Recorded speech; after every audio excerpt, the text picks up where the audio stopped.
You know, at this point, I'm genuinely starting to think that if I release a video on time, something bad might actually happen. But here it is, The End and the Death Volume 2, a full review and spoilers. And just a heads up before we get going, I'm gonna do a lot of complaining. It's not great. What the hell was that?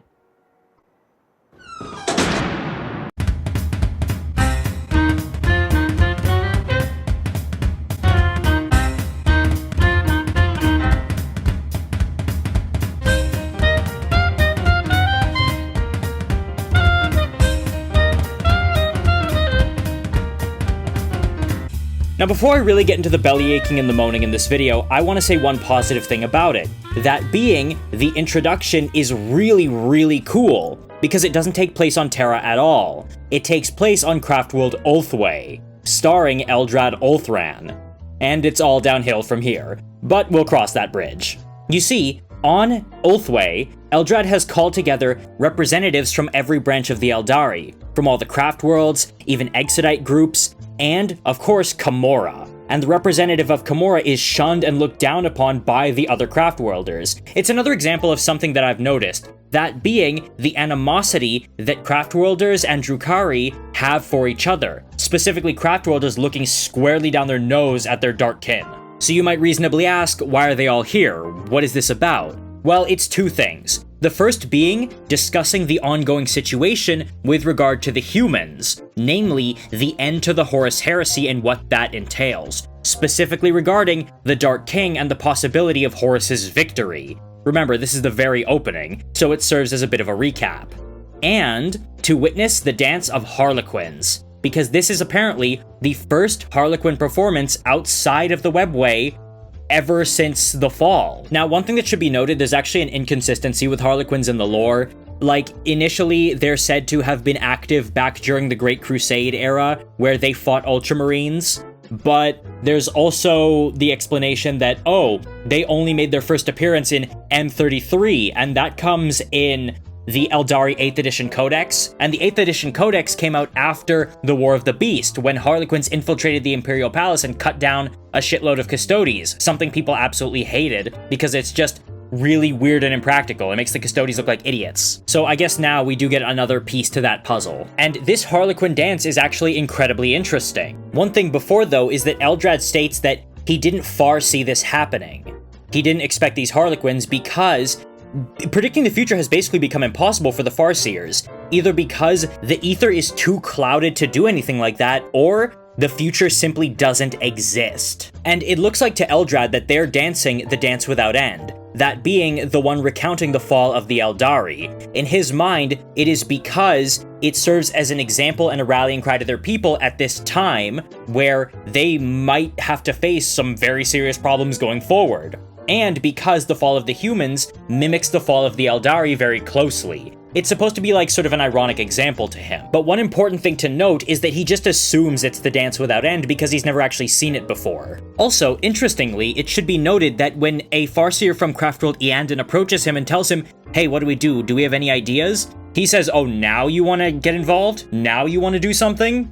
Go to hell. He literally is pissed with her because the Asuryani had been condemning any action or involvement in the, quote, mammals wars, but she says we didn't know it would get this bad. We knew they would burn out, but their level for spite and destruction is so beyond what we expected that their homeworld Terra is sinking like a, quote, hot coal through the silk of creation, and their fall will be a second fall for us. It's at this point he actually stops the dance, saying, you know, everyone settle down so that he can make an announcement. He says, I will tell you what I have seen and I will tell you what I have done. He says, once, behind us on the trodden path, there was a great people, of mighty accomplishment and sharp supremacy, who inherited the stars and all that webs between. And in their supremacy, they saw where their path would lead, yet they did not turn aside or change the steps. And people basically say, oh, shut up, Eldrad, don't lecture us about our own fall, we all know what it is. Yes, it was very sad, but that's why our job is so important as Farseers. But he says, I was not talking about us. I was talking about the younger kind. Their steps are the same, as though they have learned the same dance from us, and now perform it with us as though in a duet. But then, Jane Zar, the Phoenix Lord of the Howling Banshee, says, oh, they're low things. They're a million years behind us. We stayed out of their affairs. They're gonna wipe themselves out like 1,000 other species, and we will just avoid their conflict, and that'll be the end of it. They're basically animals. They will soon be gone. But then Eldrad says, very soon.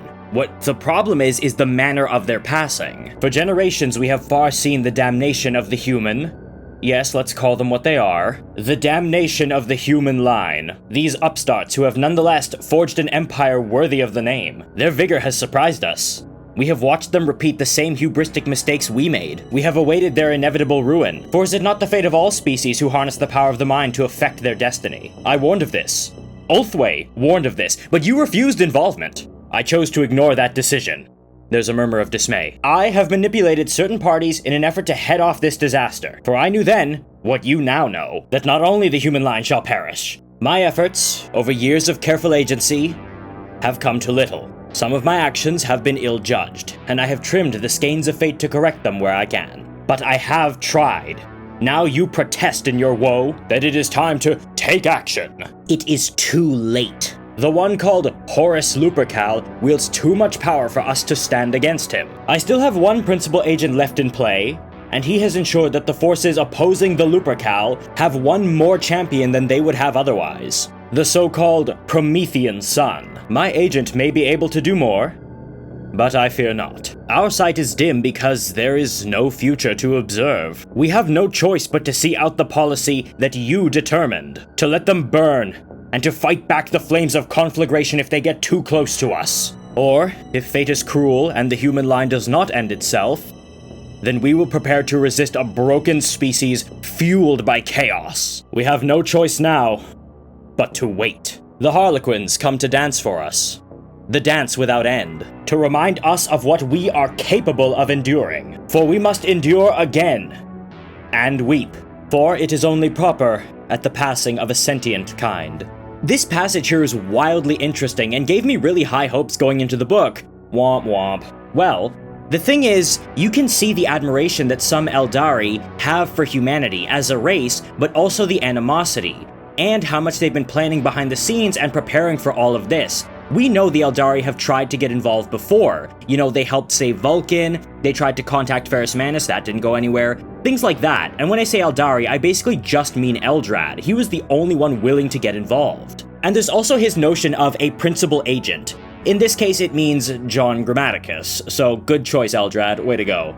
It doesn't mean Barthusa Narek, because he actually isn't mentioned once in this book, which irritates me. I had, again, high hopes for what he might do or if he'll come up. He's mentioned in one line in the End of the Death Volume 1 that he's waiting there with a fulgurite bullet because he wants to kill Lorgar, so I assumed Lorgar would come into play in this book or in the next book, but it doesn't seem like it. Maybe he'll shoot Erebus or something. Problem is, though, Erebus doesn't die. We know he's still active 10,000 years later. So does he just whiff the shot with a fulgurite bullet? I really need to see where Barthusa Narek goes, but they don't mention him in this book at all. That's annoying. For those who don't know, Barthusa Narek was a loyalist wordbearer who still believes in the divinity of the Emperor, and wants to kill his Primarch Lorgar because he believes he's leading his legion to damnation. He wants to redeem the wordbearer name, more or less. And he helped Eldrad Ulthran take out the leadership of the Cabal in order to stop them from wiping out humanity with their planning. But again, that principal agent is John Grammaticus. Also, it's at this point that the Drukhari emissary nobody wanted to sit with basically says, hey Eldrad, those are some cute words, but that's not the Dance Without End. You haven't seen it, but I've seen it 3 times, and I know all the moves. That's the same steps, same number of players, same people doing this, but there are subtle differences. It's not that.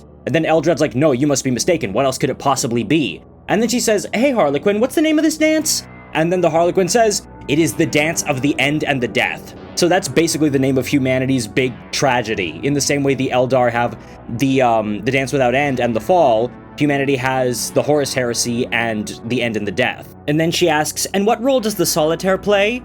And the Troopmaster says, the one who shall be born.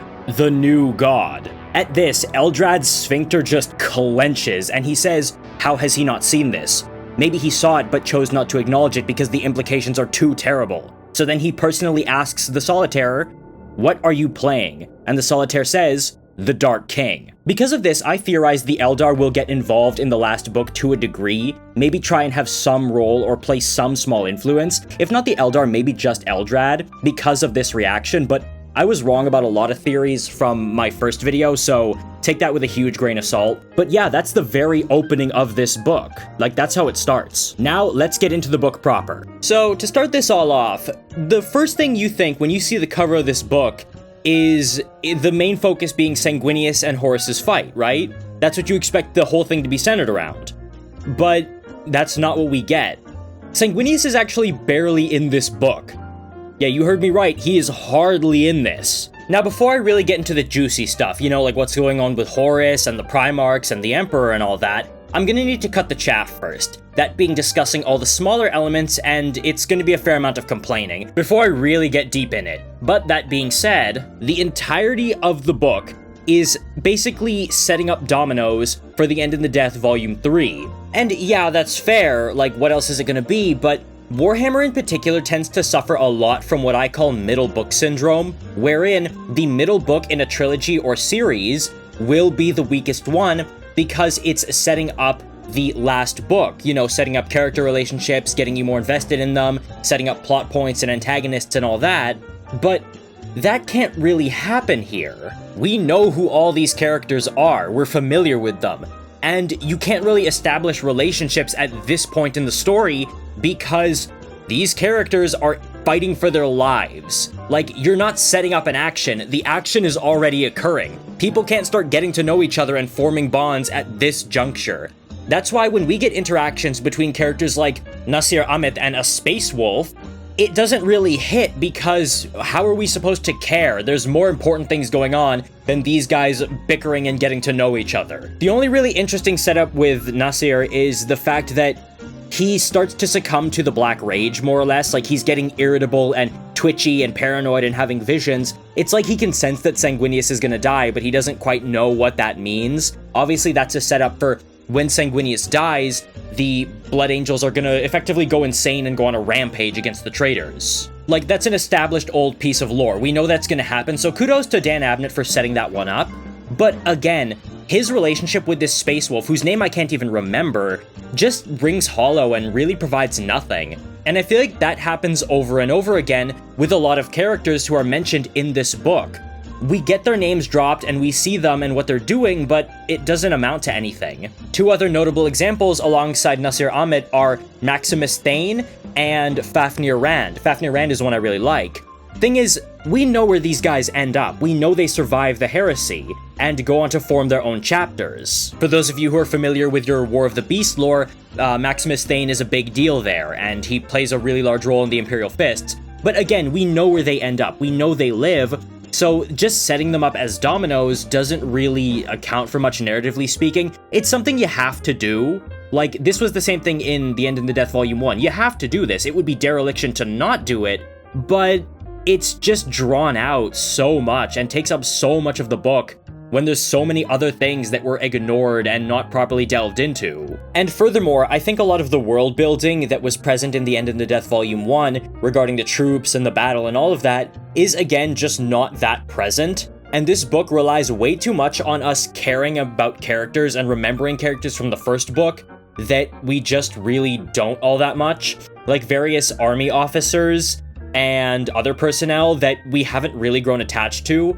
Like, sometimes I'll be listening to an entire section of an Imperial Army officer and think, should I know more about this? And then I realize, oh, wait a minute, it's that character, it's that lady, I think. Like, specifically, it's an Imperial Army officer who had, like, the side of her face shot out or shot open back in the previous book, and has been leading a company of soldiers doing the best they can, I think with a few artillery emplacements and that, but they're running out of space and need to find somewhere to hold up, so where they can try and hold out as long as they can. So they find a giant black sort of building, like this giant black brick, and think, oh, we can settle there, it looks so intact, those walls must be really thick.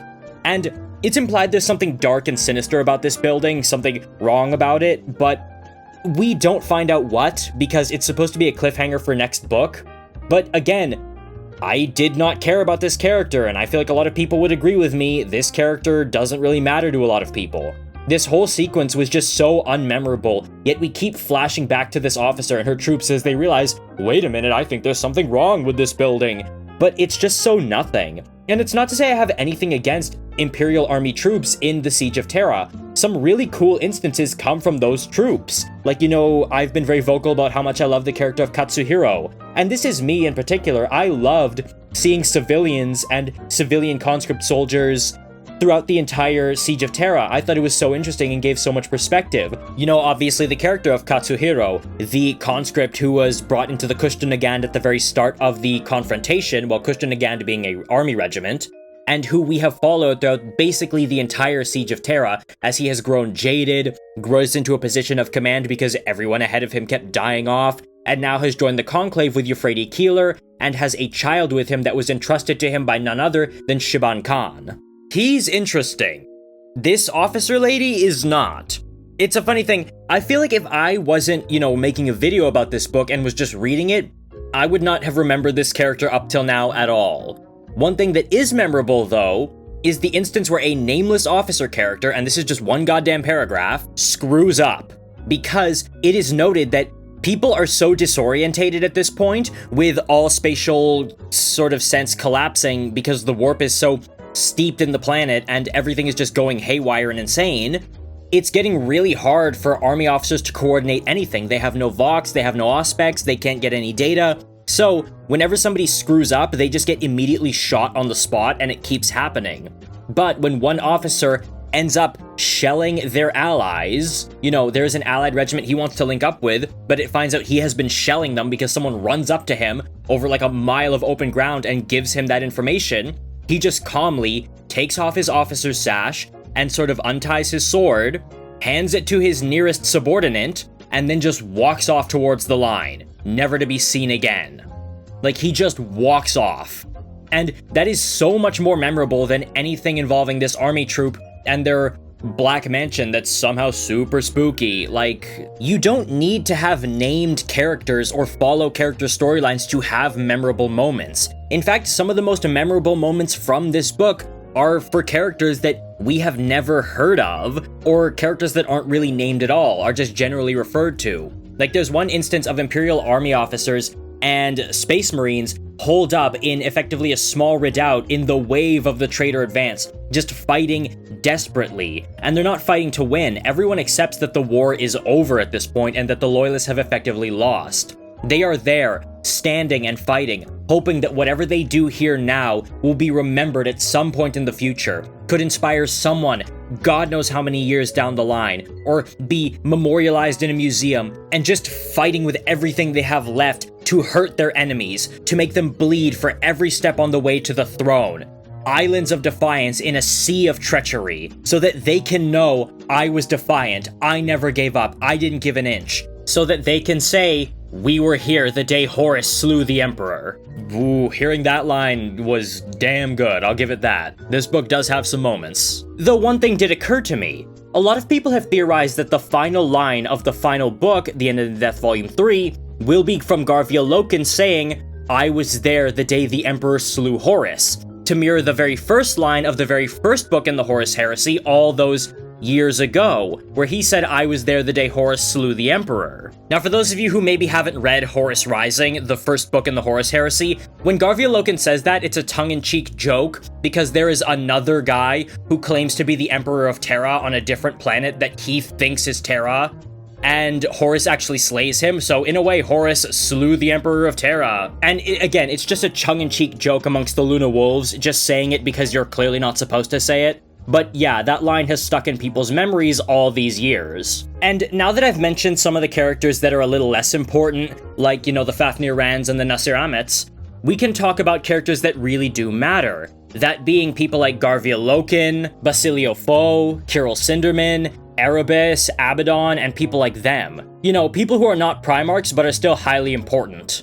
However, you might really stop to think, wait, so you have all these chapters dedicated to these smaller people, and then a middle tier of people, and then the larger people like Primarchs, and then stuff about Malkador and the Emperor. So, where is the break here? Like, how does that work chapter-wise?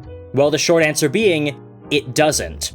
There are so many chapters in this book, and each of them are like, 4 minutes, 5 minutes long? This book is like 18 hours, and yet the average chapter length is like, 10 minutes at most? It bounces around so much, this book will give you whiplash. And you focus on nothing, so very little is actually developed. again, we don't care about a lot of these characters. In any other book, Nasir Ahmet, Fafnir Rand, and even maybe some of this guard characters would be pretty interesting. But here, they're just nothing. And they each get their own chapters. This book just goes over and over everywhere across the planet. And that's not to mention the various trader perspectives. Also, it should be noted, it can be really, really hard to keep track of where characters are because of the breakdown in spatial reality that is at present occurring because of the sheer amount of warp energy that is being unleashed and siphoned onto the planet. So you have the Imperial Palace effectively fusing with the Vengeful Spirit and the substance of the warp itself, with people actually moving more or less in and out of time. It makes it really difficult to just keep track of where anyone is because they could just pop up anywhere wherever they need to be. This makes for some really interesting moments, like when a Night Lord Raptor, if you remember, the very first Trader Space Marine on the wall in the entirety of the Siege of Terra, and he knows it, ends up basically about to die in a blast wave, laments that, oh no, I can't die like this is pathetic, I was the first on the wall, my name should be on Horus's pauldron for God's sake.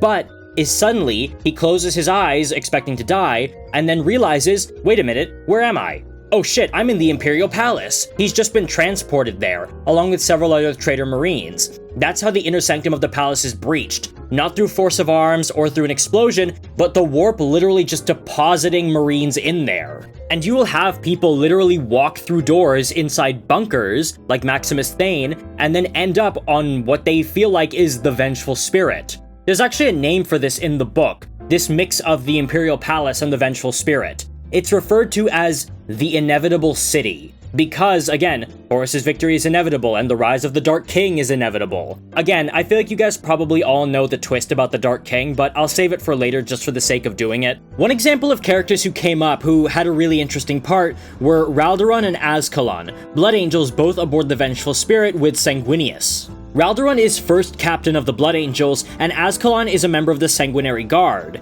and as such, they have a very interesting dialogue, where Azkalan internally monologues that maybe humanity should never remember the Horus Heresy, foreshadowing what is to come. He believes that this period in Imperial history is so shameful, it would be better if humanity just forgot what it was capable of in this regard. But one thing you have to consider is that this does kind of happen. Humanity absolutely does forget the Horus Heresy in its entirety.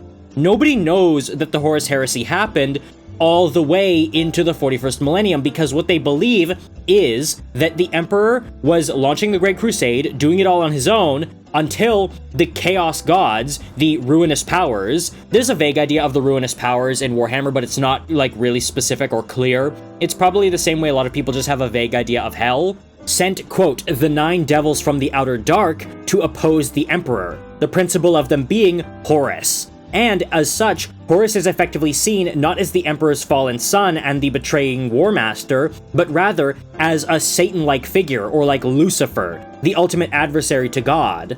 And the Emperor, in his wisdom, created the 9 Primarchs in order to oppose the 9 devils from the outer dark. But one person actually asks once, hey, if the Emperor just created 9, why couldn't he create 100 Primarchs? And then she gets beaten with a ruler by her teacher. That was like a little kid. But you can see what people think now is very different than what actually happened. There is no sense of the traitor Primarchs or who they are. So yeah, Azkalan does kind of get his wish, and that's really interesting to me. Also, speaking of things that carry over into the 41st millennium, one of my favorite sideshows going on during the entire Siege of Terra, and especially the End of the Death Volume 1 and 2, is that of Basilio Foe and Zaranchek Xanthus. You see, Xanthus is a member of Malkador's Chosen, meaning when Malkador ascended to the Golden Throne and sent out his last wishes to his Chosen, Xanthus was one of them. He didn't directly get his task, that being to secure Basilio Foe, but he was given to it by Hassan, the leader of Malkador's Chosen, and technically one of the most powerful people in the Imperium at this point, oddly enough. Not that that's really saying much, because the Imperium is a lot smaller than it used to be. Vulcan actually comments, this room is the entirety of the Imperium. That room being the direct throne room where Malkador is on the throne and Vulcan is watching over him. Because realistically, that's all that remains of Imperial command that can be properly accounted for, because communication is so unreliable and everything is overrun. And getting back to Xanthus, he is meant to look over Basilio Foe, because Basilio Foe is a war criminal geneticist, in case you might have forgotten, just a refresher, who the Emperor had imprisoned in Kangbamaru prison, in order to, possibly execute him one day, and to keep him to account for his crimes and to stop him from hurting people. This guy was a monster, and would lobotomize people to make abominations, and have multi-limbed creatures to fight his wars, and would be in league with some of the most vile dictators and barbarian warlords across Terra. But now, he is currently under the watch of Xanthos and Andromeda 16, one of the Selenar Gene Witches, as well as a Custodian. And they are doing this because he is making a weapon that could win them the war if things get bad. Well, not win them the war, but really deny victory to the traitors as a last-ditch effort, or even a last final screw you. Because it is a bioweapon that will destroy every transhuman in the galaxy with enough time. It will spread like wildfire and just completely annihilate their biology and make it impossible to ever make them again. That being Space Marines and Custodians. Some people think it's just Space Marines, but it is Custodians too. It will literally wipe them all out and effectively let the galaxy, I guess, reset or maybe try again.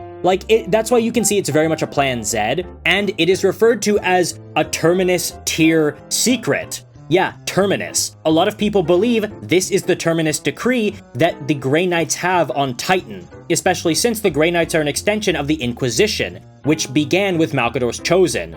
You see, Malgador actually reached out to his Chosen to secure Basilio Foe because he didn't want the Custodes to have access to the Terminus decree. The reason for this is because he had no idea realistically who would still be standing, and he knew he was almost certainly going to be dead. As such, he didn't want the Adeptus Custodes holding all the cards. Now, it should be noted, Malgador trusts the individual Custodians with his life, with the Emperor's life, with the Imperium, but the Adeptus Custodes as an institution, he didn't want gaining too much power. So, he had his Chosen try to step in and sort of take the initiative. This is all really covered in the first book. However, in the second book, it's more refined and fleshed out because they get Basilio Foe to Malgador's personal gene laboratory where he can work with the purest samples there are, and he even makes some sort of baseline flesh lump things that are made out of Xanthos' DNA in order to test on. And he's doing this so that he can not just destroy the bodies of Space Marines,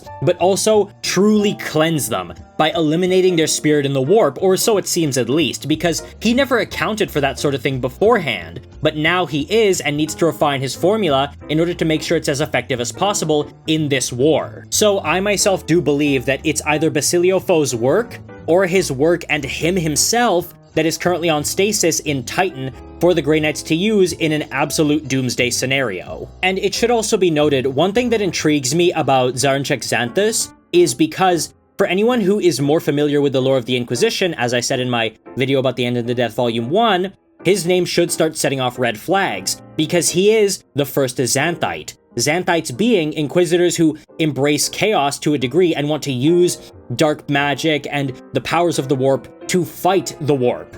And Xanthos himself is burnt as a heretic around M32. I'm not sure if it's before or after or during the War of the Beast, but he is executed for his beliefs, and we see him here, one of the original Inquisitors. Another one of these original Inquisitors is Kirill Cinderman of all people, and he is still in the Hall of Leng with Mauer, and sort of aide to the Hall of Leng and a guard who he has struck up a friendship with and is now working with.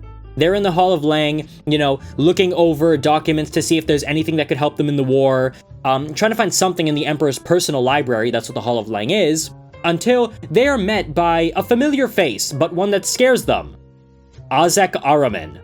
Yeah, Azek Araman turns up out of nowhere at the Hall of Leng, the Emperor's library, and just starts talking to them, starts just chatting with them, Mauer and Cinderman. And he starts chatting with them because he's actually a fan of Cinderman's work. That much I believe, but the fact that Araman just appears, just materializes out of nowhere, is kind of dumb to me. He should have been teased more during the first book, or even a little earlier in the second book, but this is his first appearance in The End and the Death in its entirety. He just blinks into existence at the Emperor's personal library, and all he does is exposit information at Cinderman. That's it.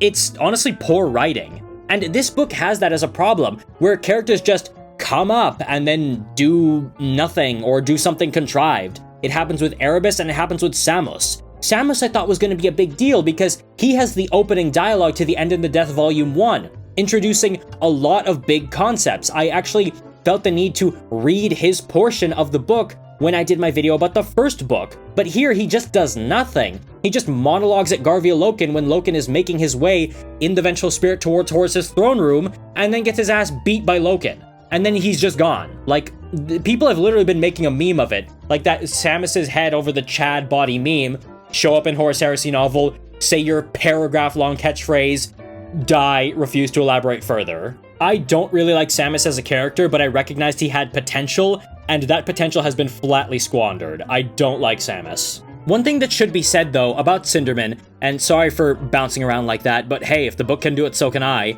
he actually is expressing doubts about the Emperor, and this is a guy who believes that the Emperor is divine. He is a member of the cult. What he says to Mauer is, the Emperor was wrong. He should have warned us. Because going through his papers, it seems pretty clear that since the Emperor is so old, he must have had some bearing on chaos, and he must have known what all of this was. And Cinderman reflects that, he probably had his reasons for not telling us, thinking what we won't know couldn't hurt us, but the Emperor was wrong. He should have warned us. And this is actually a viewpoint reflected by Malkador of all people. Malkador the Sigillite himself never agreed with the Emperor's idea to keep chaos a secret. Both Cinderman and Mal agree that, yes, the Emperor should have told humanity so that humanity could have been careful and been on guard. And that, I think, is definitely one of the Emperor's failings. He was wrong in that instance. And speaking of Carol Cinderman, let's talk about Euphrates Keeler, because she does show up in this instance. She is leading a caravan of refugees literally kilometers long across the entire battle zone to hopefully something that resembles safety. But eventually, they run into a Sons of Horus detachment. And interestingly, Euphrates Keeler, she knows this legionary. You have to remember, she was the Remembrancer aboard the Vengeful Spirit. And she says she can see inside him. While the outside is twisted and deformed and evil and is about to sacrifice so many of these refugees just to please the Dark Gods, his soul inside him is screaming and weeping at what he's doing. But she is saved at the last minute by none other than Sigismund, the Black Templar, because he has effectively brought together many Imperial fists and warriors of all stripes and even Imperial army units around himself to serve as a personal army that go around punishing traitors wherever they can, hitting them hard and getting out, and decapitating traitor leadership. That is Sigismund's job with his black sword, to keep cutting down any high-ranking enemy leader he can find to disorient them and stall their advance. And apparently it's working. They're actively hunting Sigismund because he's that much of a pain in the ass. Also, an interesting aside, some of the army units noted to be fighting alongside Sigismund are the Geno 5-2 Chiliad, that being the Old 100 army group that the Alpha Legion was attached to in their book Legion all the way before the heresy even started. I thought most of them were wiped out, but apparently some are still here on Terra. Though they might not be the original Geno 5-2 Chiliad, just people who have been brought into them, just people who have been conscripted into them in the last minutes right before the war reached Terra so that they could, quote, fight under a famous banner. That's how the character of Katsuhiro, the conscript we've been following since the beginning of the siege, ended up in the Kushtun Naganda. That should be Indian, by the way, because, they're listed as being from Old Ind.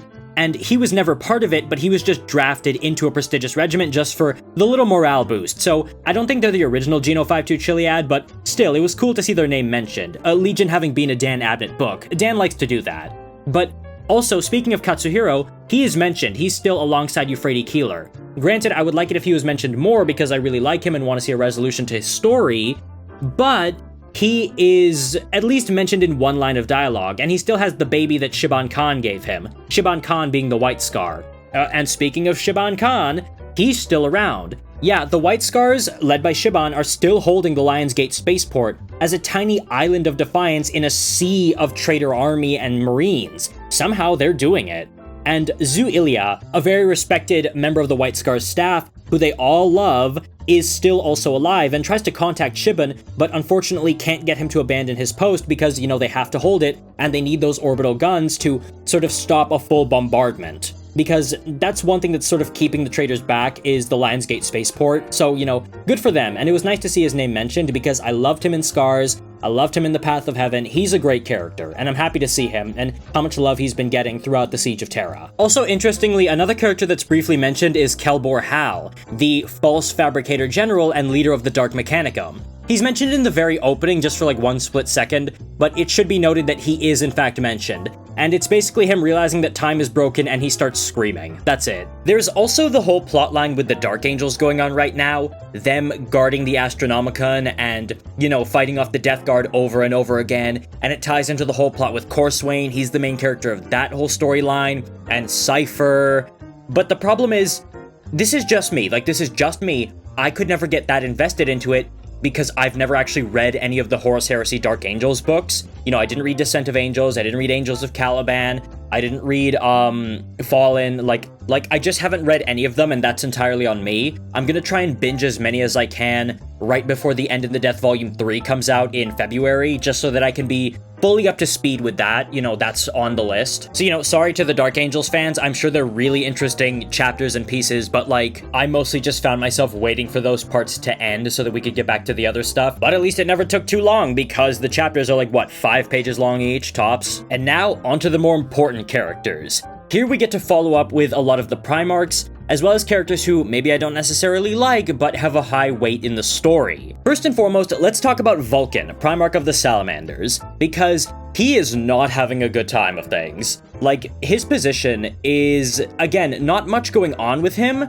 but it's still really important. He's in the throne room on Terra as the Inner Sanctum is beginning to be overrun, and the entire weight of the Imperium is literally on his shoulders. With the Emperor gone, Malcador on the throne, and everyone else with the Emperor, he is, effectively, the leader of the Imperium. He is the de facto regent. And that doesn't actually account for all that much in his own words, because he says, "This room is the entirety of the Imperium," as I stated earlier, which is honestly bonkers to think about. Just a few years ago, less than 10 years ago, this was a galaxy-spanning empire, and now it's effectively down to one room. And in that room hinges everything, because Malcador the Sigillite is starting to fail. His body and soul are starting to sheerly give out under the weight of all that he is enduring. This pain is beyond pain, and yet he is bearing it for the Emperor. He can sort of see the Emperor from his vantage point. He has like a bit of a psychic view, partly because the Emperor is shining so bright, and partly because Horus is letting him to try and torment him.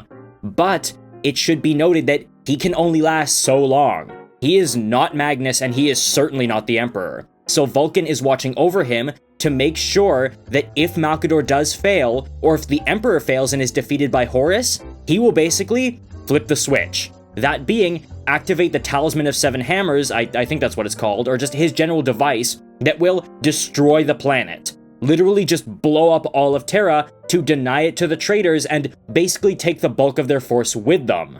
And now that Malcador is literally failing, that's the dilemma we see Vulcan faced with. Is it time for me to push the button? Do I push the button? I don't have a beat on the Emperor. Has he lost? Is he still there? What's going on? Because he's completely in the dark. So, he makes the decision to not push the button, but to enact the unspoken sanction. That being to sacrifice 1,000 living human psychers in order to fuel Malcador and keep him alive. And this is something that weighs on him very heavily. We know what Vulcan is like as a character, so we can only imagine how hard that must have been for him. And he's not the only one really going through it right now, because the other one is Constantin Valdor. Because oh boy, is Valdor of great importance. Now, I love Valdor as a character, and it's not just because of the King in Yellow thing. I find him incredibly interesting. But it goes without saying, I personally am very invested in the Eisenhorn storyline and Inquisition books, so I really have my eyes on him. And one thing I will have to say right off the bat is that the very first chapter of The End in the Death Volume 2 that is from Valdor's perspective is literally called Pandemonium. Yeah, spelled the exact same way as Pandemonium, which is going to be the third book in the Beckwin series, and which will dive more, finally, into the King in Yellow. That was just a really cool thing for me to see. So, I believe, yeah, it was of importance. And what do we see in this chapter and thereafter across the book with Valdor, but him having a mental breakdown. He is literally losing his mind, because his spear, the Apollonian spear, literally teaches him all about the people he kills with it. So every demon he slays, he learns their name and everything about them and all the deeds that birthed them and the things they've done. And it's beginning to literally overwhelm the capacity of his brain. He's basically screaming out names of demons to let them go and eject them from his mind as he kills and kills and kills because it's just too much. And he and his custodians are literally overwhelmed less than a minute, like 30-something seconds into the fight. It's felt like hours for him, and they're slowly being whittled down and overwhelmed, and it's frustrating him immensely because he really thought he would reach the throne room. He really thought he would fight Horus alongside the Emperor, but it looks like he and his custodians are about to die to a man. That's one thing a lot of people ask, oh, how could Valdor become the King in Yellow? How could he do this? How could he do this? Well, that's how. He's literally losing his mind. Another character who is again having an awful time of things is Ezekiel Abaddon, first captain of the Justarin of the Sons of Horus. And oh boy, one thing we have seen over the course of not just the entire Siege of Terra, but the entire heresy, is his arc of basically despair. He has grown more and more disillusioned with all of this as chaos has sunk its fangs into his father, his legion, and the entire war itself. He's basically just going through the motions at this point. But it should be noted he is absolutely loyal to Horus no matter what, and that comes into play here. At the end of the Death Volume 1, we see him basically gather up as many people who are still of their faculties and bring them aboard the Vengeful Spirit to help defend Horus now that the shields are down. And this is them on their way to do just that. They make it aboard the ship, but see what kind of state it's in, all messed up in space and time. But they do push forward. With everything they have, they push forward. And they run into word bearers and Hort Lupercali and everyone else basically running, screaming, and crying in a panic because of the Dark King. I'll get more into that later. And one character he runs into is Kynor Argonis, Horus's equerry after Malachurst died. And Argonis is a broken man. Literally and figuratively, because I really thought Argonis was dead. I like him a lot as a character, but I thought he died in the end of the Death Volume 1 because Horus basically got fed up with him calling himself Argonis instead of Malachurst, because remember, Horus had basically magic dementia at the time, and backhanded him into an arm railing, breaking his spine and twisting him. But it turns out he survived, and Abaddon and his boys find him in the Strategium, curled up hiding under the table, crying and weeping like a baby. Never once have we seen a Space Marine reduced to this state, but that is what he is doing. He is like a scared little baby, and I felt bad for him because I like him. And it wasn't just the physical blow. He has been exposed to Horus's full dark power, seen it for what it is, and moreover, he can sense the Dark King coming. The horrible, unrelenting power, and it has just shattered his mind. They actually have to sedate him to get him on his feet and to get him moving, instead of just, leaving him behind, because he won't move on his own. And Abaddon's not the only person making moves, because we also check back in with Rogel Dorn. Now, if you guys remember, Dorn in the end of the Death Volume 2 had a lot going on, because he was actually trapped in a giant maze in a desert by Khorne. And while there, he kept trying to wear him down with this emptiness and the heat and the nothing by trying to convince him that if he gave himself to Khorne, he could become the unthinking warrior he always wanted to be and wouldn't have to plan everything and order all the facts and this and that and have all the weight of responsibility. He could just fight like a warrior like he always wanted to. And he gets him to try to say blood for the blood god. And in the first book, we leave off with him saying, blood for the... And Khorne just convincing him, who's the blood for? Say it, say it. It's honestly a pretty goofy scene, but it was really interesting, even though we knew where it was gonna go. But here we get a resolution to that, because Dorn does not break. He does not give up. He just keeps at it and eventually starts scrawling plans onto the walls of the labyrinth about how he's gonna get out. These plans are basically vague and mean nothing, and are more or less the same every time, but it keeps him occupied, and it just pisses Khorne off. Because he keeps going over the statistics of war, and the philosophy of war, and the philosophy of rulership, and it just enrages Khorne because he just doesn't shut up. He goes out of his way to irritate Khorne by doing this because he knows it's working. That is literally his plan, to just troll God. And one thing I find really interesting is whenever he scrawls a new plan on the wall, I'm here, but I have to be here, and there'll be people there, and they'll be waiting for me, and they're probably gonna have weapons, and those weapons might look something like this. It's like a childish planning, but after every one, he dips his hand in the red dust of the desert and makes a handprint on the wall. And that is actually something the Emperor first remembers in his life. It's one of the Emperor's earliest memories, because he would see on cave walls Neolithic hunters planning out how they're gonna run down a deer. We're gonna be here, and we're gonna have spears, we're gonna chase the deer here into our other guys who have these arrows, and then whoever made that plan on the cave wall would mark it with their handprint to show, this is my mark, I made this plan, I was here. And that is exactly what Dorn ends up doing. That was such an interesting callback to me, I loved that. And it pays off because he manages to escape. He finds a loose stone in the wall, continues to just push and dig, and eventually makes it back onto the vengeful spirit, quote unquote, and he's still delirious, but he's out and he's back in the fight, and he finds his dead Imperial fists basically lying everywhere. I think they've all been wiped out. There's still some Blood Angels active, and the Custodians are still generally speaking alive, but that's basically all who's active on the vengeful spirit at this time. Well, there are a few other people, those being the Long Companions, which include John Grammaticus. Oh boy. Now, one thing that should be noted is that John Grammaticus is mercifully absent from the first half of this book, but he does start to pick up later on the line, but still though, there's just not that much of him as compared to the first one, which I liked. So, you know, time to lay into this pig. What's really going on with them?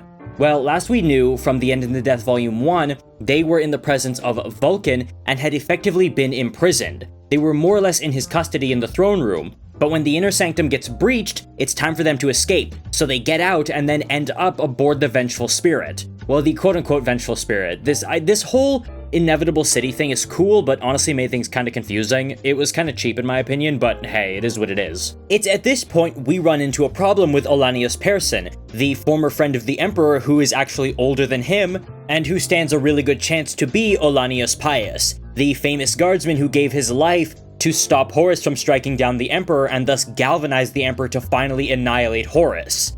The thing with him is that he falls into despair on the way, finally realize that he's basically been winging it this whole time, going on quote-unquote faith, because he's basically one of the last Catholics still alive in the entire universe. They find this out when he basically admits it in a fit of despair that they failed, that there's nothing they can do, and they're all very angry at him. But this despair only lasts like, what, 5 minutes? Because then they're attacked by Erebus, who kills almost all of the Long Companions. And actually, there's a really funny instance here where the one servitor that All has had the entire time basically becomes Catholic. There was a moment earlier where the servitor was talking to Acte, who is actually the Holy Lady Cyrene of the Wordbearers, and wants to sort of turn Horus towards chaos so he can master it. Her whole plan is really weird and poorly thought out, honestly. But this servitor named Graft says, "Oh, is my programming like faith? Is that kind of like faith?" And All agrees, yes it is, but she says no. And the servitor is actually familiar with the concept of Catholic good works, because of his time around All, and explains it to other people on his behalf. So, when Erebus attacks them, he takes a metal crate and starts bashing it over his head over and over and over again, bludgeoning him out. And then when All says, "Graft, what the hell are you doing? Get away from him," he says, "I'm performing good works, Trooper Persson," while just braining Erebus. Servitor has become Catholic. And granted, he dies immediately after, so hey, maybe he got into heaven. And that being said, yeah, Erebus kills almost all of the Long Companions except the Psyker Girl Cat, Cyrene, both of whom are now trapped under rubble together, Ollanius Persson, and John Grammaticus, who again has been mercifully quiet this last little while because his jaw was incredibly shattered and as such he couldn't run his stupid fucking mouth. So from here on out, it is John, All, and Litu, the prototype space marine who has been accompanying them, following what's left of the red thread, because they have been following around little knots of red thread tied on rubble and various pieces of landmark that has been leading their way. They've just been following it. So, who do they find along the way but Garviel Loken? And Loken helps them in fending off some crazed word-bearers. So, he joins up with them. That's where Loken comes back into the story. Because before this, he was just traveling aboard the Vengeful Spirit and was confronted by Samos, the demon. You know, "Samos is the man beside you. I am the only voice you'll ever hear, blah blah blah." Samos does nothing in this book, and he's just so annoying. Like, he shows up, says his giant catchphrase, and does nothing. I've gone over this before. And the whole dialogue between him and Loken is supposed to be a big deal, but it's just not. and I'm glad he's dead. And that brings that full circle. And it is at this low point, with all these companions dead, and Garviel, Loken, and Litu together, both of whom are injured, that they meet up with none other than the big man himself, the Emperor. And he has become the Dark King. Almost. You see, when Isaac Ahriman shows up, he informs Kirill Cinderman and Mauer that the Emperor is becoming the Dark King. He has drank too deeply of the warp and absorbed too much power, and now it's going to be him, because the prophecy of the Dark King rising through Horus has been thrown into flux because of the faults and stalling of space-time. So when they meet the Emperor on his way to confront Horus, he actually appears to them not as the golden giant that we're used to, but rather as a menacing black orb, dark and emitting so much power it is impossible to look at. In fact, it's impossible to even communicate with, because he communicates through one of his custodians. The only custodian. All those custodians around him, who fought alongside him, the Heteron companions, the one who survived turning against him, are now dead. They have literally burnt to a crisp in their armor, except for one, who can actually be seen having the little sigil of Malkador licked onto his armor from right before Malkador got on the Golden Throne. Somehow, it implies this kept him alive, and despite being a half-charred corpse, he is still alive and speaks to them as the Emperor's mouthpiece. But I cannot stress this enough, those banana guards have been turned into fried plantains. Now you may initially think, that sounds really cool, let's hear more about this, but you have to understand, this was very poorly handled. When Isaac Ahriman reveals that the Emperor is becoming the Dark King, it's supposed to be this big thing, this shocking moment, but it just falls flat, like it's just sort of an, oh, I guess that's what's happening now. And it's resolved so quickly. The entire conversation that resolves the Dark King storyline between Ollanius Persson and the Emperor basically devolves into nuh-uh and fuck you mean nuh-uh. Like, Ollanius goes to him and says, hey, I see why you're doing this, but this is not the way. You know, if you assume this much power, you'll never let it go. There'll always be something else, and you'll just keep taking more power. And the Emperor says, that doesn't matter. What happens next won't matter. What happens now is defeating Horus. Everything hinges on that, and I will do whatever it takes. Ollanius says to him, listen, you have basically assumed the powers of a god, so you will have the perspective of a god. Use that perspective to look at the wider consequences of what you're currently doing. And then, it just ends there. Like, the Emperor just says, okay, fine, I'll do that. Huh, I guess you're right. Okay, I'll put it back. And then just dissipates the Dark King power. The eggshell around him just crumbles away and breaks, and then the Emperor is there as we knew him. But in his final release of power, he sends out a shockwave that heals John Grammaticus's jaw, thank you, heals Ollanius Persson, heals Litu, who was fatally injured, helps restore Loken, and revives his Heteron companion. This is so poorly written.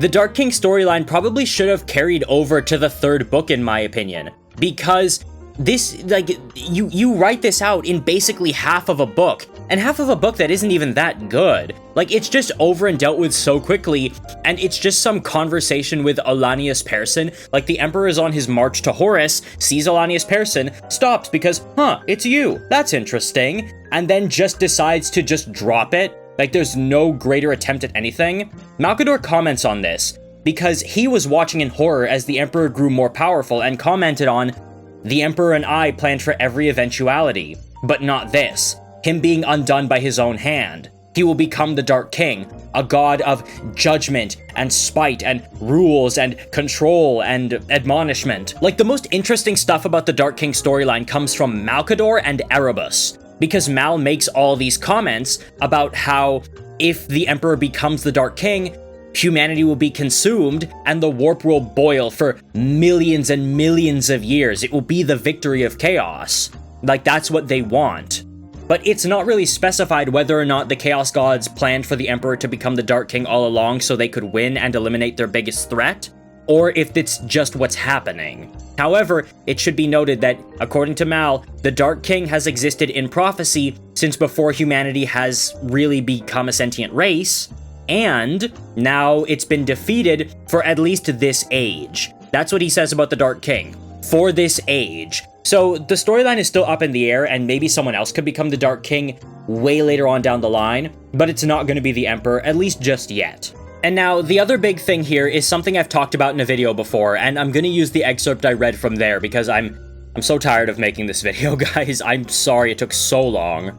But what it is the Emperor, when he sort of dissipates the Dark King power, he also cuts away a part of his own soul. That being his kindness, his compassion, and his humanity to give himself the strength he will need emotionally to both defeat Horus and do all the atrocious dictatorial things he's gonna have to do to restore the Imperium after the fact. This portion of his soul is Starchild, that being the old theory that was actually part of the first ever narrative plotline in Warhammer, in novels at least. Because back during the 1990s, there was a plotline in the Inquisition War books, wherein Inquisitors wanted to gain access to what is known as Starchild, that being the amputated part of the Emperor's soul that he ejected from his body to kill Horus. This plotline was dropped, like, it didn't even make it into the 2000s, and it's considered the first ever dropped or retconned plotline in Warhammer history.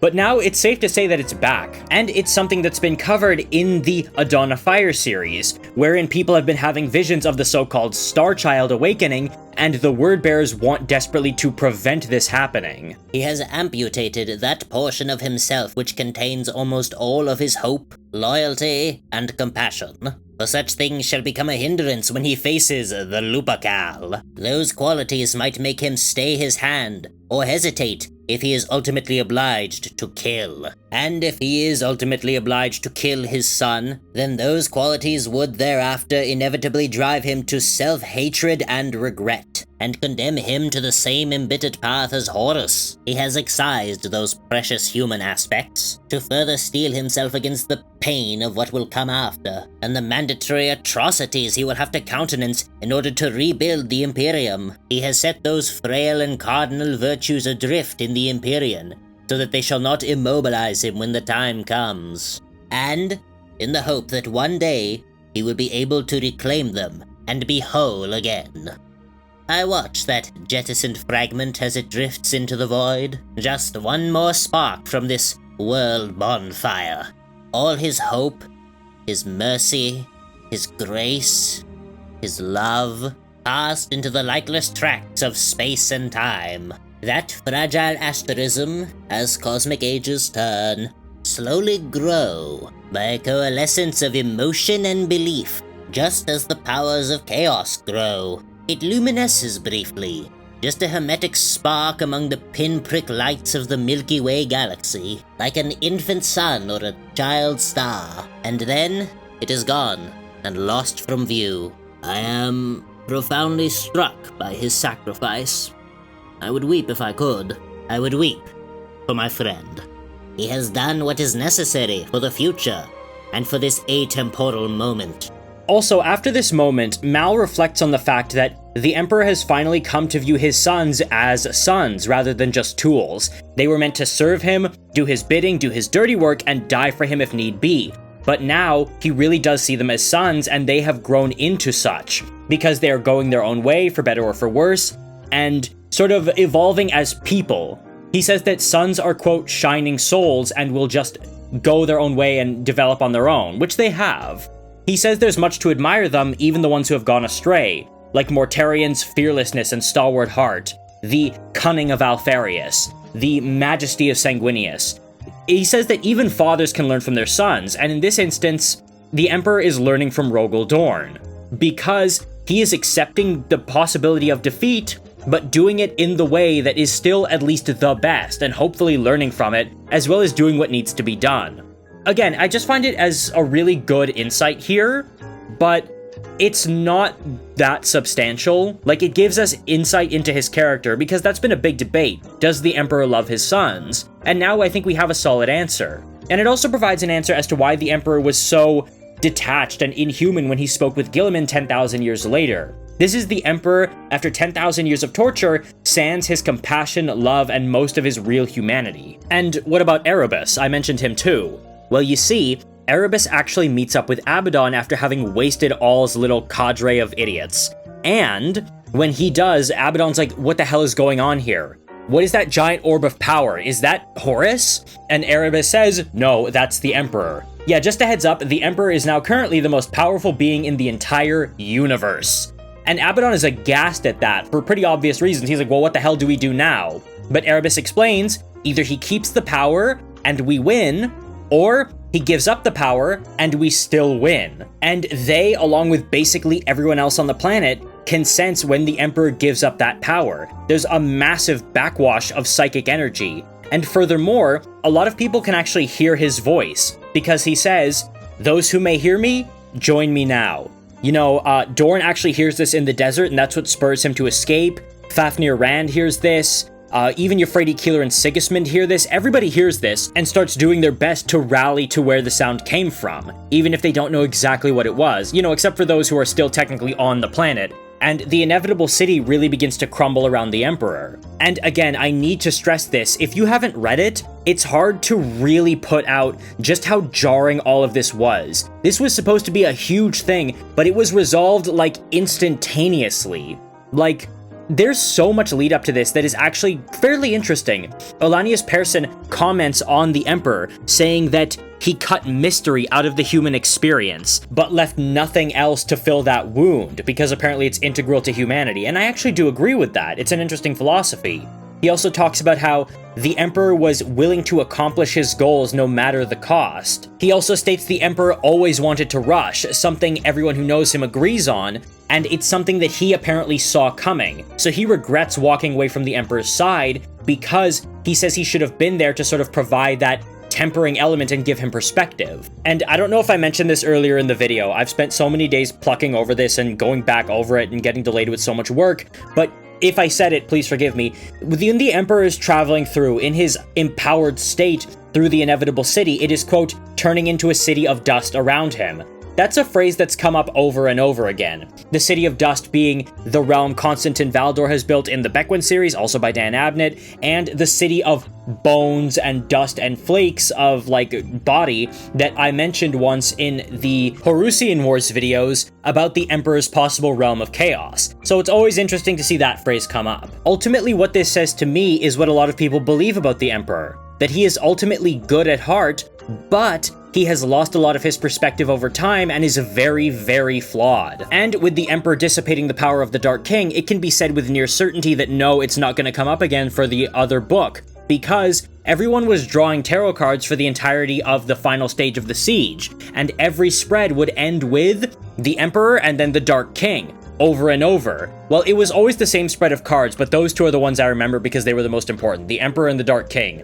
However, now Ahriman, who had entered the Hall of Lang to gather knowledge before it was destroyed so that he could better preserve his legion and help them secure their position in the galaxy after Horus took power, because he knew it wasn't going to be stable afterwards, starts drawing cards with Cinderman and realizes that now it ends with the Emperor and the Despoiler. That's one thing to note, that a lot of people who are maybe a little more well-versed in chaos knew that Horus is going to lose, and have started already siding with Abaddon, knowing he's going to be the next big thing. We saw this earlier in the Siege of Terra with Zardu Laik, who already assured Abaddon, oh yeah, Horus is going to lose, but the gods sure do have their eyes on you, Abby. Now, all of this being said, it should be noted that most people with a real perception of the situation, like Malkador, Erebus, and the Emperor himself, all recognize that the Emperor can probably not beat Horus in this state. Without the Dark King, Horus is too empowered by the warp, too, gassed up, and too in good shape. But because of Ollanius' 3-second conversation, the Emperor has determined that it would be better to fight him this way even if it results in failure.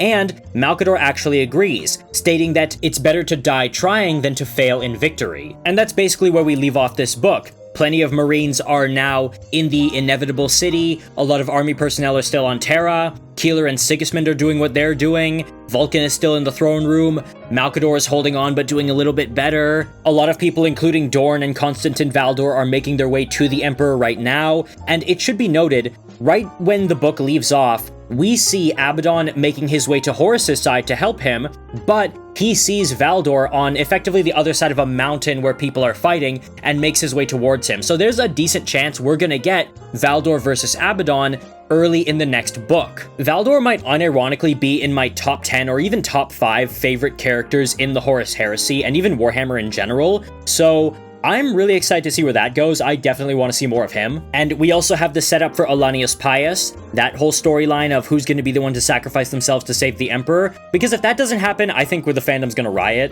Now, it could be a lot of people, because Kaikaltis Dusk, the Heteron, Garvia Loken, and Litu are all heading with the Emperor to face down Horus. But not, at least for this moment, John or Ollanius, because what they have to do is go back and tie red string back where they had first found it that they had followed to get in order to not create a temporal paradox. Because they realize, oh, these red strings must have been left by our future selves, and now that they are their future selves, they say, we have to go tie that string to make sure we get here to begin with. It also should be noted that when John's face is fixed, he is, quote, speaking just for the sake of hearing his own voice, and my notes literally say, because I was taking live notes while listening to the audiobook, bracket of course. And John also starts chiming in when the Emperor is talking to Loken and Litu about going to face Horus, saying, oh man, we shouldn't go with you guys, that would be too dangerous. But then it's confirmed that, yeah, you'll almost certainly die, like he has said that. And my notes, again, literally say, John, shut up. No, wait, take him with you. Oh my god, shut up. Like, literally, John, shut up. It's too dangerous. Yeah, you'll probably die. No, wait, no, go. Now, I would like to go on the record and say this. For my part, because I have a video, one that a lot of people actually know me for because they really liked, about who will be the real Ollanius Pius, and I listed the two most likely candidates as Ollanius Persson and Garvia Loken. I don't expect either of them to survive this engagement, nor do I expect Litu to survive, because one big theme of the Siege of Terra has been the destruction of the past and the severing of humanity's old roots. Because we have seen, as the story has gone on, these actors who were there, before the Age of Strife and before the Age of the Imperium, before the Emperor, before the Imperial Truth, these people have been removed one by one. Erda is dead. Most of the Perpetuals are dead. Olivia Surek is dead. Hell, even Daemon Prytanis is dead. Malkador is dead. The Primarchs go their own ways and just vanish or die. Like, one by one, these people are removed and their repositories are destroyed, leaving nothing but ignorance to succeed them. And a friend of mine literally once said, Garvia Loken is too good of a character to survive, and I actually do agree with that. It would just be the perfect cap off to his story for him to also die. And it's pretty obvious that that's actually been planned ever since the very first book, also written by Dan Abnett, that being Horus Rising, where Garvia Loken reflects on the perfect death, which in his mind would be him fighting to defend the Emperor. Oh, and Horus would be there too. It wouldn't be the same without Horus. So it's meant as an irony, but one we could basically see coming from the first book. Like, barring the Primarchs and the Emperor, Garvia Loken is the closest thing the Horus Heresy could be said to having a protagonist. Now, while I'm on the subject of Loken, there's two things I want to talk about. The first one being, there is a chapter featuring him near the end of the book that is literally titled Weft and Warp. And if you guys remember, one of my most popular videos is actually me discussing the idea of anti-warp, sort of an opposite force that is coming about in the galaxy, which the audience agreed should be called weft, because that is the opposite of warp in terms of fabric making. Again, that doesn't really mean anything in particular, I just thought that was cool. I get hyped up whenever the word weft comes up in any Warhammer book, specifically because of that. And I also want to mention Loken's idea of the perfect death. We all know what's going to happen. He's going to face off against Horus, and then, he's going to fail to strike him down. Then the Emperor will be like, no! And then, he'll kill Horus. Like, that's the size of it that everyone predicts. We can all see it coming. And I want to talk about this death in the context of actually another character, because I feel like that's a very fitting end for Loken. But there's one other character who died similar to this that I didn't really like, and that being Nathaniel Garrow, the original savior of the Imperium. Because, for those who may not remember, and just to recap for the sake of it, Nathaniel Garrow was there at Istvan III, and was going to be purged, but ended up back on a ship called the Eisenstein because he had been injured earlier on, and was set to be killed by another Death Guard who hated him, Ignatius Grolgor, but he fought off the assassination attempt and managed to get news back to Terra, saving the Imperium by the skin of his teeth. We have also, like Loken, followed him throughout the Heresy, and these two characters were intertwined because Garrow would find Loken, mentally broken and calling himself Cerberus, alone on the planet of Istvan III, back where he had watched his friend Tarek Torgadon die. And he eventually brings him into the fold, brings him to Terra, helps him get rehabilitated, all of that. But Nathaniel Garrow actually dies, not in a mainline book, but in a novella, which actually rubs me very much the wrong way because of how well known he is as a character and how important he is. He dies in the novella Garrow, Knight of Grey, wherein he squares off against Mortarion, and dies fighting him. He does this to save Euphrates Keeler, the living saint of the Imperial cult, the first saint, wherein he's fighting him, then gets impaled on Mortarion's scythe and brought close to him, only to, in a last act of defiance, drag himself up the scythe, out his back, and then strike Mortarion, wounding him. Not killing him, but wounding his father who betrayed him. It's a great way to go, but again, it shouldn't have happened in a novella, and that means Mortarion fell for this trick twice. Because this book takes place before Warhawk, even though it came out afterward, and that's what Jagatai does to Mortarion. He gets impaled, drags himself up, and then cuts his head off.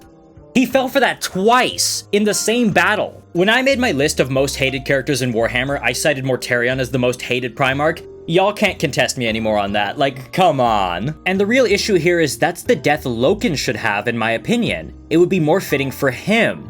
So, if they do that though, it would just be a retread of Garrow's death, and I think Loken's the one who deserves it more. I'm only really bringing that now up because I don't know if I'll ever have another opportunity to mention it, so I'm just stating it here. I did not like Garrow's death. I think it should have been different, or maybe he should still be alive, and that sort of demise should have gone to Loken. But if they give it to both of them, I would be disappointed because that's lazy. And now, let's finally shift gears here to close out with the main character of the book, quote-unquote, and probably this novel's biggest blunder. That being Sanguinius' storyline throughout the entire of The End in the Death Volume 2, which is just bungled at best, because he's barely in it. This book is so long, but there is so little of him. This is supposed to be his swan song. It was hyped up even from the cover, even from the announcement. In this book, he's gonna fight Horus and die, and it's just so lame. Like, he is fighting through the Vengeful Spirit, gets hit on the head and basically blacks out, then wakes up alone in the Inevitable City, and makes his way toward Horus. It should also be noted that Sanguinius is very badly injured at this time. He's still suffering with open wounds from his fight with Angron, and he has taken quite a beating on his way leading his Blood Angels in the first place, so he's basically hobbling along here.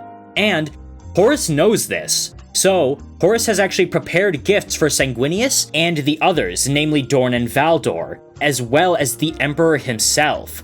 These gifts are positions at his side under various Chaos gods. They're represented by thrones that are placed next to his, who will serve as a quote-unquote council of power for him.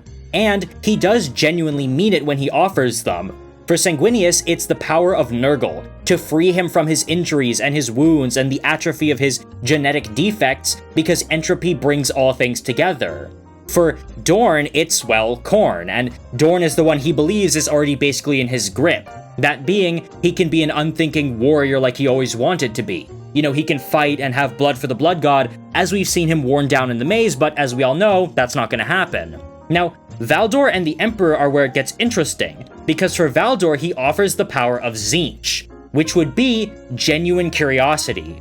Valdor is a very knowledge-hungry person, and a very curious person. He wants to learn things and know things, however he can only do that in the context of serving the Emperor. All the information he acquires, all the knowledge he learns, every tactic, every little iota of knowledge about demons or enemies, it's all just to better serve his role. He personally cannot grow and change. This is actually thrown in his face right before he kills one of the last remaining leaders of the Thunder Warriors, the quote-unquote Primarch Ushatan, back in the book Valdor Birth of the Imperium, wherein Ushatan says, "I pity you. I'm not trying to goad you, I really do pity you. I lived, Captain General. It was short, it was painful, but by the 9 hells I lived. I would rather have it that way than yours. No joy, no pain, no passion, unbreakable without growth." And that is something Valdor actually laments, because right before he kills Ushatan, Ushatan says, "What more can he take from you that he hasn't already?" And Valdor replies, "Nothing at all," quite bitterly. It seems like Valdor might actually be bitter at the Emperor on some deep level. However, he's not really capable of fully manifesting those feelings for obvious reasons. This would let him finally grow and change, something that was denied from him and something he knows deep down is missing. So that's actually very interesting. And for the Emperor, he offers the gifts of Slaanesh, that being pleasure and hedonism, because the Emperor has lived for tens of thousands of years for humanity. He has directed affairs and planned and toiled over and over again and never really done anything for himself as far as Horus knows, or as Horus says. He has just existed singularly to plan and work and toil. However, Slaanesh would free him from that. It wouldn't be his responsibility anymore. He could finally sit back and enjoy himself and accept pleasure and stimulation in some kind of way, as he has been denied 50,000 years because of responsibility. It would be a freedom from that. However, it should also be noted, Horus doesn't want him to accept. He means it wholeheartedly, that if the Emperor will lay down his arms and open himself to Horus and basically give up, he will offer him this position beside him in all honesty. But he says, I hope he doesn't. Fight me, father. I hate you so much. Just fight me. Give me that chance to strike you down. But the offer is still on the table. So with regard to Sanguinius, what does this come to? Well, nothing. There's no moment of temptation, there's no real discussion between the two. Horus basically says, sitting in his throne when Sanguinius does reach him, hey, you should join me, the Emperor sucks. And Sanguinius says, nah, I don't think I will. Oh, okay, I guess we gotta fight. Obviously, it's a little more drawn out than that, but that's basically the size of it. There's so little to their meeting and their confrontation. They just talk for like 2 seconds and then just have at it. Which, sure, realistically, I guess it makes sense, but come on. Like, literally, come on. And their fight is so uninteresting. Like, yeah, they swing at each other, Sanguinius uses his advantage of flight to cut Horus up and just slash into him, but Horus is still kind of holding back because he's holding out hope that Sanguinius will join him. He believes that if I let Sanguinius beat me up a little bit, but then don't go down, he'll give in to despair, and then I can extend that offer again, and then he'll accept. But it becomes pretty clear that's not gonna happen. So then Horus basically stops messing around, really starts laying into Sanguinius, and then slams him on the ground to break his wings, and then starts throwing him through walls, and that's where Sanguinius sees the skull of Ferrus Manus. See, that's what's actually interesting, and probably one of the most interesting parts of the entire book, not just this sequence. The conversations between Sanguinius and Ferrus Manus, because Ferrus is back. You see, when Sanguinius is on his way to Horus, away from his legion, he is confronted by Ferrus Manus' ghost, who says, hey, I'm not a trick of the warp, I'm not a demon, I'm not any of that, I'm an example. Horus is so powerful, he has literally brought me back from the dead, well, his soul at least, in order to tell you that, hey, you should join him, you should just give up. But then Sanguinius says, well, do you actually believe that? And Ferrus is like, oh god, hell no, go in there and kick his ass, go get him, Tiger. But Ferrus also says, you are not going to win this fight, you are going to... You have to remember, Sanguinius, throughout the entire Siege of Terra, and even before that, has known that he is going to, quote, die in battle against Horus. But he has decided to try and defy fate, believing he can defeat him. Genuinely believing that. But that's barely ever explored in this book. That should come to a head, his reasoning, his personal thinking, all of it. But none of it is brought up. It's briefly brought up by Horus, who thinks, oh, Sanguinius believes that he will die the day he meets me, but in his desperate rationalization, he is reasoning that, oh, since days have ceased to have meaning because of the stoppage of time, then I cannot die, haha. And Horus laments that that's a very childish way of thinking, and really cheap, and that it doesn't matter, the word day is metaphorical, so he's gonna die when he meets me. That's one thing I liked, but again, it's just not touched on Sanguinius' end. Now, Ferrus, for his part, gives Sanguinius some insight, stating that not just he is here. The souls of all their brothers, both those turned into demons and those who have passed, are present watching this final showdown. Maybe they're cheering for one side, maybe they're cheering for the other, but they all want to see what happens. He talks about the Pale King, the Crimson King, Angron, and yes, Alpharius. So we do get confirmation that Alpharius is in fact dead. Which one of the twins that died? It's still up in the air. I believe it was the second found one. That's its old can of worms that I could get into, but I'm not gonna. But again, we have confirmation one is dead. And they are suffering. Because Ferrus Manus states, death for us is not rest or peace. It is eternal torment and suffering. It sucks. This is hell. But their souls do still exist. That is one thing interesting brought up in this book. The fact that the soul, still good and pure, exists deep down, even if the body and everything else is corrupted. Like when Euphrates Keeler sees that one son of Horus she knew back when he was a Luna Wolf, and states that his soul is weeping and crying out from behind the veil as he is preparing to do awful, horrible things. That's one thing that's come up in debate and discussion a lot. If any of the traitor Primarchs were to be redeemed, how would that work? What would happen to their body and their soul? This might well provide an answer. He also really helps hype Sanguinius up and get him to let go of his last inhibitions, as well as giving him some brotherly advice. Like, he openly calls him out for not wanting to kill Horus. He says to him, deep down, you still love him. You might not have it in you to strike him down, and you know that. Like, he really calls him on it until Sanguinius relents and says, yeah, you're right, I have to be ready to kill him.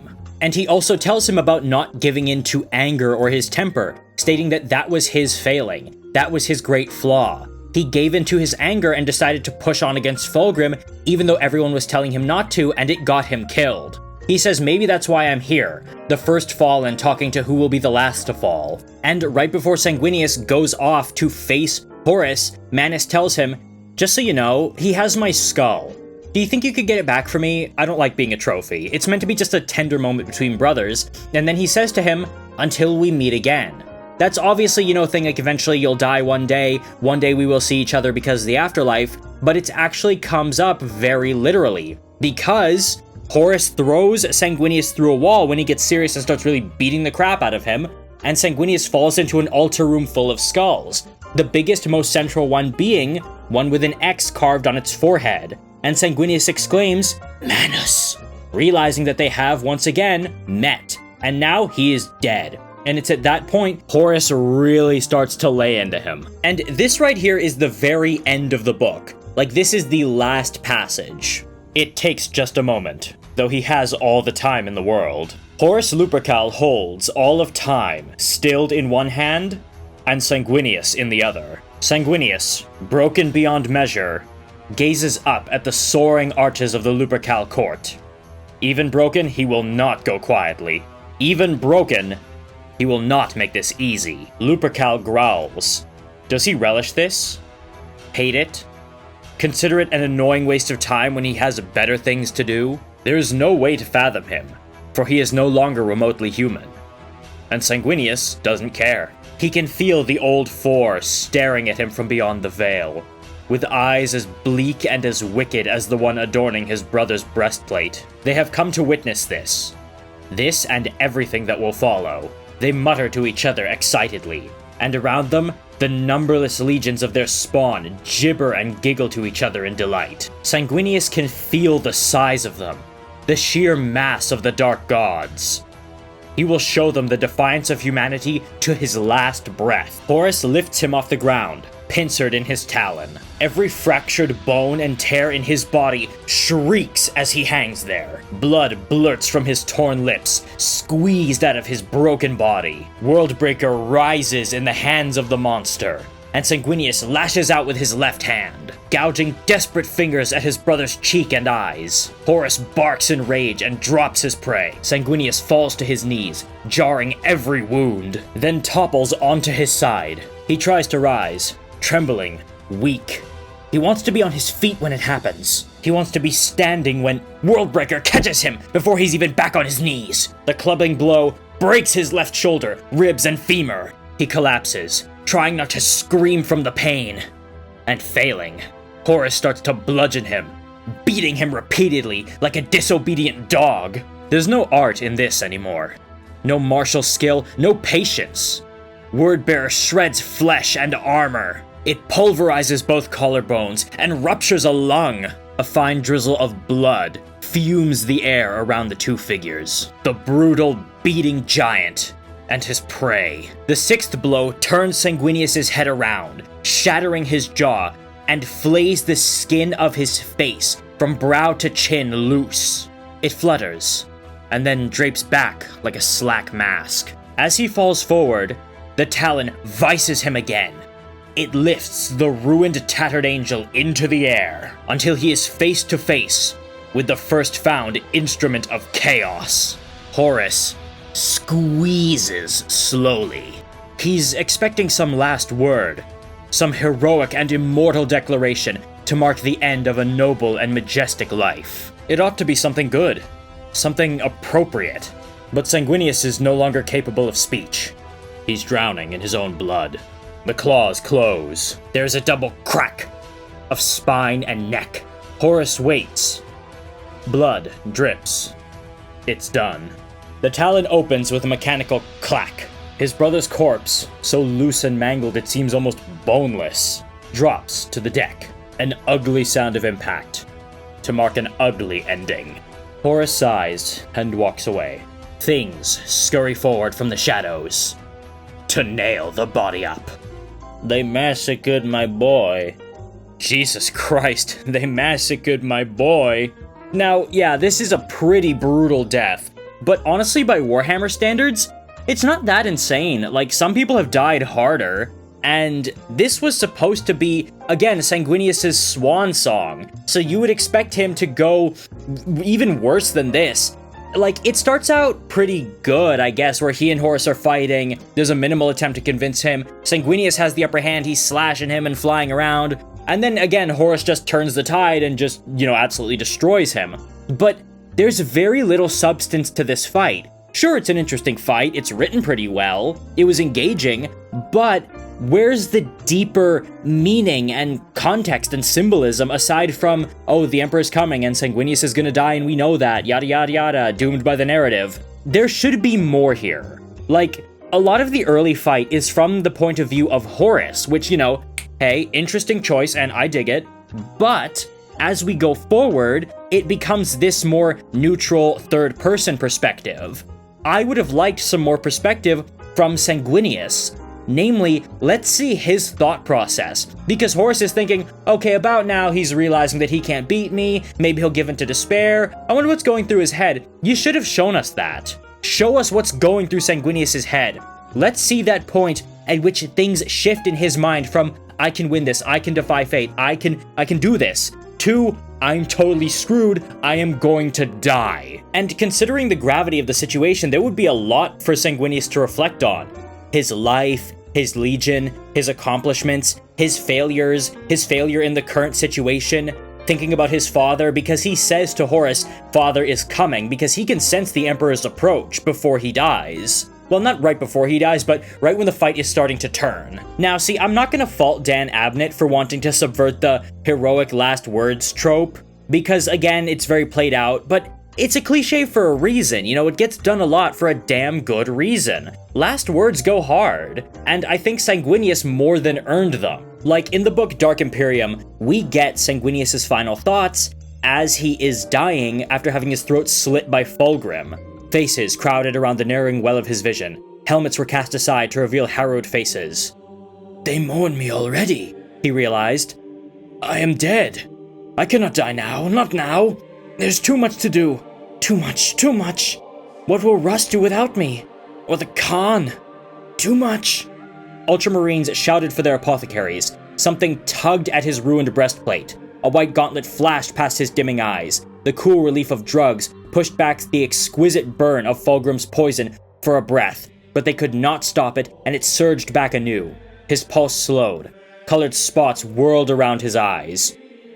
Father, he mouthed, poisoned blood frothing at the gash in his neck.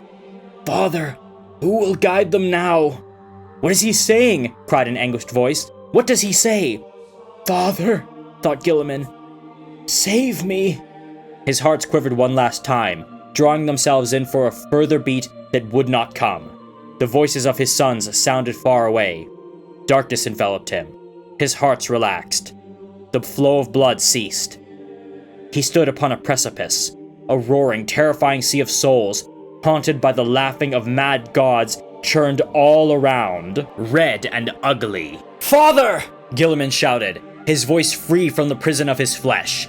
His sons could not hear him now, but he was heard. There was a cold, golden light and end to pain. The roaring sea vanished. Sorrow engulfed his soul. Rabute Gilliman was no more. Now, it should be noted he doesn't die here, but the fact remains, these are very important final thoughts, and the things people think of when they're dying or when they think they're dying can actually be really interesting. Like, there is a report of one girl who thought she was about to drown, and some of her final thoughts before she blacked out, she survived, well, obviously, if I'm telling you this, is, I haven't even finished my science project yet. That stuck with me. Like, when your brain is not even scrambling, but just firing on all cylinders like that, you're gonna think of some really weird, dumb things. And I think it would have been interesting for Sanguinius to maybe have some thoughts about how his wings must look at this moment, because one of them is broken, or all that, or think, I must look like a mess. And again, there's people he should have some thoughts for. Raldoran is fighting, he should wonder if he's okay. Azkalan too. He should be wondering about Dorn, or if Jagatai Khan is alright, because he's, like, in a coma. Where is his father? Is he gonna be okay? Is he resigned thinking, Father will avenge me, Father can do this? Is he gonna think back to Conrad Kurz, who he's so vehemently assured that fate can be defied, only for him to fall victim to it?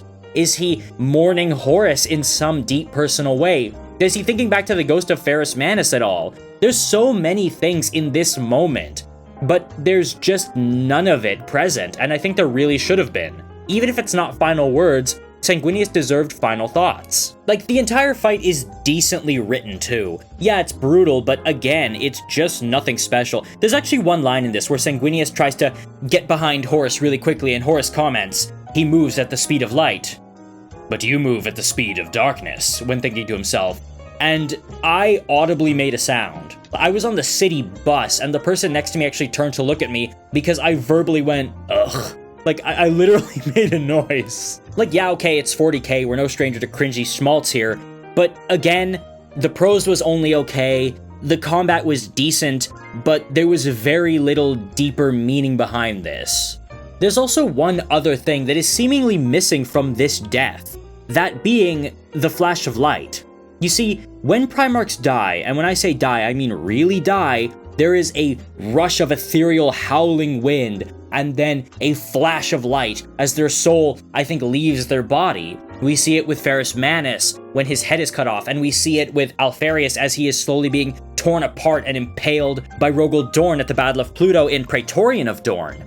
But we don't see that here with Sanguinius. His neck is broken, and then he just slumps dead to the floor. Now, some people have pointed to the aforementioned death of Rabute Gilliman, both twice now, and the fall of the Khan against Mortarion in Warhawk. However, in all those instances, they didn't really die.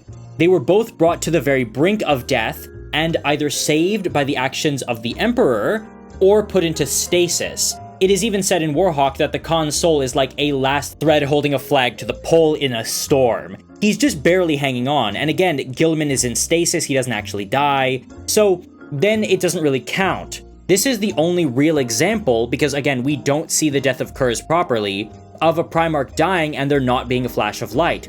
But it should be noted, he isn't decapitated here, his neck is just broken. In the instances of both Manus and Alpharius, they're decapitated, boom dead all at once. And Alpharius, for his part, is slowly cut open and torn apart, thus letting it, I guess, leak out. Maybe it has something to do with the fact that they're sort of in the warp already as it is, but I maybe don't think so. Maybe Dan Abnett just forgot to put that in, because he didn't want to spoil the moment of very ignoble death, as opposed to having this big flash of light. So maybe it should have been there, maybe he forgot, maybe there's a reason because he wasn't specifically decapitated. I don't know. All I know is that normally it's there, and in this instance, it wasn't. Maybe he's not 100% dead, and he's gonna get back up and pull himself up off the wall, and, try and step in to help the Emperor in whatever best way he can, or maybe say some words of encouragement, and he's there twitching on the wall. But, again, I think that might just be a little bit cheap, depending on how they do it. We'll see what happens with that. I'm not gonna pass any judgments, I just feel like that's worth mentioning. There was no flash of light and gust of wind. And another thing I've realized, if the Emperor has ejected his compassion and his love and his humanity, like Malcador said, how is he gonna feel when he sees Sanguinius' body? Is he just not gonna give a shit? And furthermore, the big prevailing thing is that the Emperor only gets so badly wounded and brutalized in this fight because he can't bring himself to strike down Horus. Hence why the sacrifice of Ollanius Pius is so important in the old lore, because it shows the Emperor once again that Horus is truly gone. He is wicked and evil, because the Emperor has not yet come face to face with him. But now he sees it on display, and then musters the strength to destroy his soul entirely. Now here we have to ask if his compassion is gone, why doesn't he just do that from the very start? Why doesn't he just nuke him the second he walks through the door, if he can from the start? And I know we've got a whole nother book to go through, but books like this should also be able to stand on their own. Cliffhangers are one thing, setting up plot points is one thing, but when so much is left up in the air and a little bit confusing, it does kind of show to weak writing, and I've mentioned, Black Library's problem with middle books. Funnily enough, I actually read Fear to Tread in preparation for this book, but I honestly feel like I maybe not even should have bothered. It was a good book, but I was thinking, oh, I need to read some Sanguinius books to really get the context, and again, he's barely in this book. The biggest part of his appearance is his conversations with Ferrus Manus, and in those, it's Ferrus Manus that takes center stage. Yeah, Ferrus Manus has a more interesting and memorable role in this book than Sanguinius. That should really say something. And now, there's another thing I want to mention here, and that's the Alpha Legion, and if you know me, that shouldn't come as a surprise. I've had people say to me that, I'm, quote, the only YouTuber they trust for Alpha Legion lore, and that when I talk about the Alpha Legion, they trust me implicitly. Again, I'm not going to say that as a certainty, but hey, I'm honored. Now, as we all know, we got some huge Alpha Legion reveals in The End of the Death Volume 1, wherein we find out they were hypno-coded for any eventuality, there were a ton of Alpha Legion troops buried under the palace, Ingo Peck was with John Grammaticus, and then John put a sort of a trigger mine on him in case he moved to take him out of the fight because he was under control of Octay. We get basically nothing of Octay's plan here. It was this big thing that, oh, she wants to turn Horus toward chaos, believing he can control it and master it, but it is literally not brought up even once, and she, with Kat, the psyker in All's retinue, are currently buried under rubble. She is basically dying and reliving over and over again because she is a perpetual now, and she can't die, so she's basically just dying and living under the rubble, and it's causing her a lot of pain, obviously. But again, that's just not touched on, and I'm not even sure if the Alpha Legion will be properly touched on or explored in Volume 3, because we don't know what happens to their troops under the palace, we don't know what happens to Ingo Peck. Honestly, at this point, it feels like there might need to be another book afterward just to tie up all these loose ends. That, or the Emperor will have to fall against Horus in the middle of the book, so that we can have him interred on the throne and then see everything wrapped up. What's the plan there? Also, speaking of Ollanius Persson and John Grammaticus, I believe that they might get contacted by the Eldar in some way, specifically by Eldrad Ulthran, who's gonna get in touch with them while they're doing their ribbon thing, and say, hey, you need to go and be there, you should get to that throne room immediately, because, something, Dark King, yada yada yada, because Eldrad basically freaked out when he found out that the Solitaire was playing the Dark King, as I mentioned at the start of the video, and I think he might try and get involved to get in touch with his, quote, principal agent still in play, that being John, to try and, again, affect things going on. I don't know if he knows about the dissipation of the Dark King, but I guess I'm just hoping something comes of that whole prelude in this book, because I found it really interesting, and I think it would be a little bit of a letdown if nothing comes of it. I guess I'm holding my breath and keeping my fingers crossed. So I'm hoping something comes up with the Alpha Legion. I'm hoping the Eldar get mentioned again. I've got my eyes out for Barthusa Narek because I think his storyline is very interesting and unique. I've got my eyes on Katsuhiro. You guys know I'm really attached to him. And along with Katsuhiro, I've got my eyes on Euphrates Keeler and Sigismund. And there's also Shiban Khan. His storyline I'm really interested in because I loved Scars. I love Path to Heaven. I loved him in the earlier Siege of Terra books. Him and Zu Ilia, both of them characters I love, want to see what comes of them. Abaddon 2, his storyline is very interesting and something I've been very invested in throughout the entire Horus Heresy, and especially now in the Siege of Terra. I even have that whole video about how he has the saddest moment in all of Warhammer, and he's going to be facing off against Valdor. Valdor, again, I'm also very interested in. A lot of really cool things have been set up that I'm hoping show up or excited to see in the next book, but most of the time of this book was just wasted on characters that we're not invested in. We spend so much time on these Blood Angels and these Imperial Fists and yada yada, but there's one line of Shiban Khan and one line of Ilia, and that's really it. Now that I think about it, I do have a little bit of hope for the next book that maybe this one was just meant to get all the less interesting characters out of the way and set them up so that they can just be dealt with quickly and explained away in the third book, so we can spend more time with characters we've followed closely, like, Shiban and all the others that I've been mentioning, just to, get them out of the way in the middle book and then really set up a solid, amazing ending. And, I hope that. I'm really invested in the Horus Heresy and the Siege of Terra, So, hey, let's keep our fingers crossed for the End in the Death Volume 3, which will be coming out in February of 2024. Big hopes for that. Thank you for following me on this journey. I know this video is so late coming out, and it's going to be a little more time as I edit it. And I actually thought this video was going to be shorter than my previous one for the End in the Death Volume 1, but it's actually now a few minutes longer. I am so sorry for that. I don't have self-control. However, I believe I have covered all there is to cover on this book, and I've gone through all there is to cover and presented my ideas properly. But what do you guys think? Am I being too hard on this book? Is it better than I mentioned? Is it worse? Is there any one character you're really hoping gets resolved or brought up again in the End in the Death Volume 3? Are there any plot lines you just don't care about and want dropped completely? How would you have changed this book if you could rewrite it or edit it? Let me know what you guys have to say in the comments below, especially regarding a book as important as this and a video as long as this, because please, for the love of God, let this one do well. And until then, I will see you in the next video.